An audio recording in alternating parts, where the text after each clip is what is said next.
नमस्कार, पुन्हा एकदा व्हिडिओ मध्ये तुमचं स्वागत आहे. आणि आता संध्याकाळ झाली आहे, आता 5-5:30 वाजले असतील. हा, तर मग आज आम्हाला आता स्वयंपाकाला लगेच लागायचं होतं. तर म्हणलं आता आम्ही रोज कसं संध्याकाळी बाजरी भाकरी करीत राहतो, दिवसभर सगळ्यांना बाजरी भाकरी खायचं कंटाळा येतो, मग आम्ही संध्याकाळीच बाजरी भाकरी करत राहतो. पण आज मंगळवार होता, म्हणलं मग आता संध्याकाळी चपात्या करावा. तर आम्ही आता मस्तपैकी म्हणजे गोड गोड खायला करणार आहे. तर आता आम्ही मस्तपैकी खीर चपाती करणार आहे. तर मग मम्मी म्हणे आता चपाती संग दुसरी काही भाजी करायपेक्षा मग खीरच करा. खीर चपातीचा म्हणजे भारी लागत खीर चपाती. तर खिरीसाठी आपण घेणार थोडेसे तांदूळ. तर हे पहा, आपण एका ताटामध्ये तांदूळ घेतलेले आहे. आपल्याला आता हे निसून काढायचे. अर्धी वाटी भर घेतले असेल तांदूळ. अर्धी वाटी. आणि पहिल्यांदा म्हणजे आजीन त्या समजा पहिले आपल्या आजीन त्या तांदळाचीच खीर करायच्या 100 आणि नाही तर आता निघलं ते शेवायची खीर किंवा दुसऱ्याची. तर पहिल्यांदा म्हणजे पहिल्यापासूनची पद्धत आहे का तांदळाचीच खीर करते जास्त. तांदळाचीच खीर भरल्या खायला. अगं तू शंभू तांदूळ खातो काही. आणि पहिल्यांदा कसं राहायचं, समजा काही समजा सणवार असला तर मग जास्त करून लोक म्हणजे गोडधोड म्हणून खीर चपातीच करायचे. सोपं बी राहतं, पटकन बी होतं. देवाला निवड दाखायचा असला का मग खीर चपाती ते केलं का म्हणजे मग होऊन जातं स्वयंपाक. तर साधी सोपी ना अशी एकदम सरळ पद्धत आहे आपली खिरीची. तर आम्ही तुम्हाला दाखवतो आता. तर कविता मस्त तांदूळ निसून घेतले एकदम भारी, आणि घरचेच तांदूळ घेतलेले. कोणी कोणी बासमती घेतं, कोणी वराची घेतं, म्हणजे अलग अलग पद्धतीचे घेतं. तर आपल्याला आपण घरचेच घेतलेले तांदूळ. आणि मी आता चूल पेटवली आणि तवा ठेवलेला आहे गरम करायला. आणि मी आता हे तांदूळ आहे ना चांगले भाजून घेणार आहे. तर कोणी कोणी तसे बी टाकीत, काही काही पद्धत अलग अलग राहते, ज्याची अलग अलग पद्धत राहते. कोणी कोणी नसते म्हणजे तांदूळ घेतं आणि पाण्यात टाकून तसे 1 घंटाभर भिजत घालतं. पण मग आपल्याला ऐन टाइमवर ठरलं का खीर चपाती करायची म्हणून मग मम्मी म्हणे कदाचित भाजून घ्या, म्हणजे मग ना पटकन ते भिजते व्यवस्थित आणि चांगले लागते. भाजलेले असते ना तर मग एकदम अशी खरपूस अशी खीर लागते मस्त. तर मी आता एकदम मस्त भाजून घेते. सारखे हलवत राहायचं म्हणजे मग ना ते एक साईड ना अशी डागत नाही. मग ते जर झालं ना तर काळे जर झाले ना तर मग ती खीर अशी काळपट येते. त्याच्यामुळे याला सारखं असं हलवत राहायचं. तर हे बा एकदम मस्त असे आपले तांदूळ भाजलेले आणि त्याला असं थोडासा पांढरा कलर द्यायला. हे पा तुम्ही, आणि तांदूळ भाजले का लगेच कळते. हे बा थोडासा वेगळाच वाण येतो त्याला. लाल थोडेसे जास्त असे पांढरे वाटते मस्त. आणि आता आपल्याला हे काढून घ्यायचे.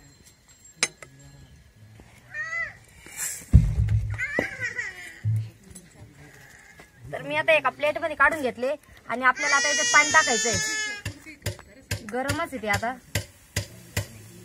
तर हे बा मी एवढं पाणी टाकलेलं आहे. थोडं जास्त पाणी टाकायचं कारण आहे ना ते तांदूळ आहे ना पाणी शोषून घेत राहतं. आणि आपल्याला 15 मिनिटं आहे ना भिजत ठेवायचे असे. याच्यावर मी आता झाकण ठेवून 15-20 मिनिटं भिजत घालणार आहे.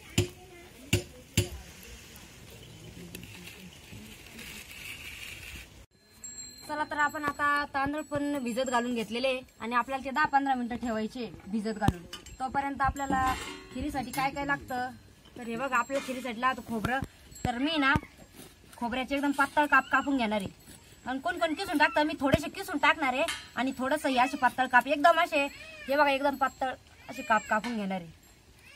तर थोडेसे पातळ कापून घेते आणि त्याने पण एकदम मस्त राहते. आणि थोडेसे जर किसून टाकले ना तर मग मस्त लागते.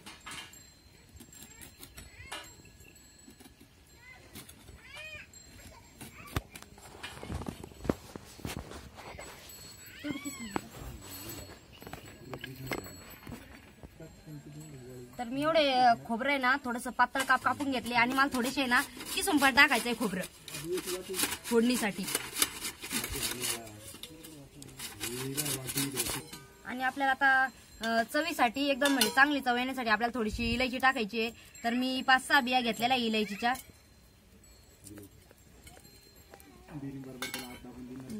त्याच्या आतमधले बिया आपल्याला मस्तपैकी कुटून घ्यायचे आहे. आणि साल्ट फेकायचे नाही, याचा बी वापर करायचा म्हणजे मग चहा मध्ये याच्यात टाकायचे बाहेर लागते. चहा बी एकदम चवदार लागतो. आम्ही तेच करतो. इलायची जर समजा कुठली ना खिरीला किंवा पुरणाला इलायची जर टाकली तर मग याचे साल्ट आहे ना तसेच ठेवायचे चहा पावडरच्या डब्यात टाकून, म्हणजे मग त्याने ना चहा चवदार लागतो. तर आपल्याला हे सगळी इलायची ना मस्तपैकी आता बारीक करून घ्यायची साखरीमध्ये, थोडीशी साखर टाकायची त्याच्यामध्ये आणि एकदम बारीक मस्त अशी कुटून घ्यायची आपल्याला. तर मी याच्यात टाकले आणि थोडी साखर टाकून आणि कुटून घेणार आहे. तर मी याच्यात थोडीशी इलायची घेतली आणि थोडी साखर घेतली. मी यात एक खलबत्त्यात आहे ना एकदम बारीक कुटून घेते. मी आता मस्तपैकी इलायची आपली बारीक कुटून घेतलेली आहे आणि थोडी साखर घातली ना आता मग एकदम बारीक कुटून होती. आणि आता 15 मिनिटं झालेले आहे. हे बा आपले तांदूळ किती मस्त फुगलेले आहे पहा एकदम. आणि आपण ते भाजल्यामुळे आहे ना ते पटकन जास्त म्हणजे 15 मिनिटात भिजलेले. तसे जर घातले असते ना आपल्याला 1 घंटा लागला असता. तर आपल्याला ह्यात आहे ना एकदम बारीक करून घ्यायचे. मस्तपैकी आपले तांदूळ आहे ना बारीक करून आणलेले मिक्सर मधून. तर हे बा एकदम भारी मस्त बारीक झालेले. आणि तोपर्यंत मी ना पातेल्यात पाणी ठेवलेलं होतं चुलीवर गरम करायला. तर पातेल्यातलं पाणी पण मस्त गरम झाले, ते मी आता खाली काढून घेते आणि त्याच्यावर मी आता कढई ठेवते.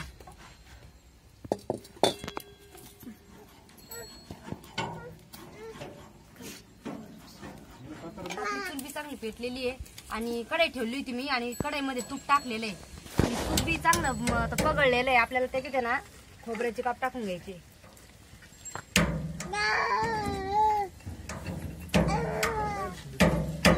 चांगले मस्त पैकी असे लाल होऊन द्यायचे.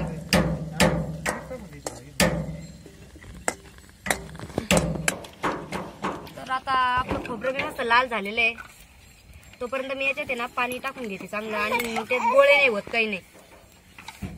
आणि आता आपण लगेच हे खोबरं टाकून द्यायचं त्याच्यामध्ये आणि थोडस लाल झालं का लगेच हे पाणी टाकून द्यायचं.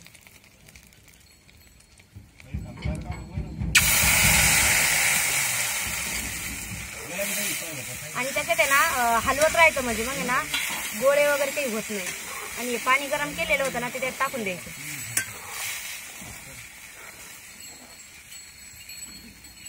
जेवढी लागण आपल्याला तेवढी पाणी टाकून घ्यायचं आणि सारखं हलवायचं. कारण तांदळाचं हे राहतं ना ते पीठ, तर त्याच्यामुळे त्याचे गोळे बनायचं थोडंसं शक्यता राहते. त्याच्यामुळे आपल्याला सारखं हलवत राहायचंय. जोपर्यंत ते शिजत नाही ना तोपर्यंत चांगलं हलवून घ्यायचं.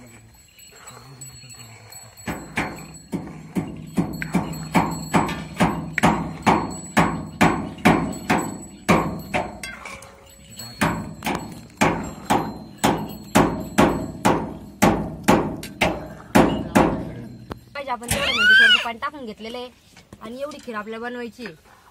तर आता याला आपल्याला चांगली उकळी घ्यायची आणि आपण जी इलायची कुटलेली होती का ती आपल्याला त्याच्यासाठी त्याच्यात टाकून द्यायची. इलायचीने कसं एकदम भारी टेस्ट लागती, मस्त वास येतो आणि खायला बी अशी एकदम चवदार लागती.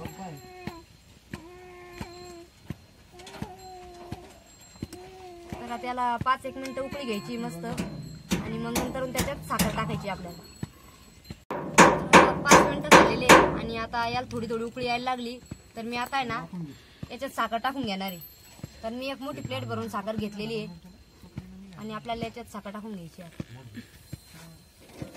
एखाद्याला जास्त फिक्की आवडत असली तर थोडी कमी टाकायची, ज्याला जास्त गोड लागत आणि थोडीशी वाढून घ्यायची. जास्त त्याच्या चवीनुसार साखर टाकायची.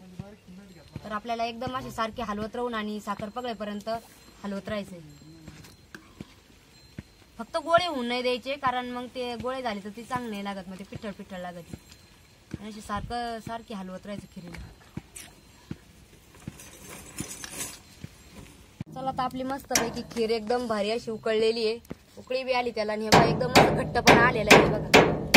आम्ही थोडीशी घट्टच केली आहे, कारण आता दूध नसल्यामुळं ती थोडी घट्टच. दूध असला ना तर मग थोडीशी पातळ केली, मग त्यात दूध टाकला का मग एकदम घट्ट होते. पण आता दूध नसल्यामुळे आम्हाला तशीच घट्ट थोडीशी करावं लागली. तर बघा किती मस्त अशी आपली खीर झालेली आहे आता. तर तुम्ही बी करा अशी खीर, एकदम भारी लागते. आणि आता आपल्या सोबत गरम गरम चपात्या आणि डाळीची चटणी करायची, कारण डाळीची चटणी त्यासोबत एकदम भारी लागते. कारण गोड खीर राहते, मग थोडंसं तोंडी लावायला काही थोडंसं तिखट असतं ना तर मग एकदम भारी जेवण होतं. तर तुम्ही बी करा आणि आम्हाला आमच्या खिरीचा व्हिडिओ कसा वाटला ते बी तुम्ही आम्हाला नक्की कमेंटमध्ये सांगा. जर तुम्हाला व्हिडिओ जर आवडला तर लाईक करा, शेअर करा आणि चॅनलवर जर तुम्ही नवीन असाल तर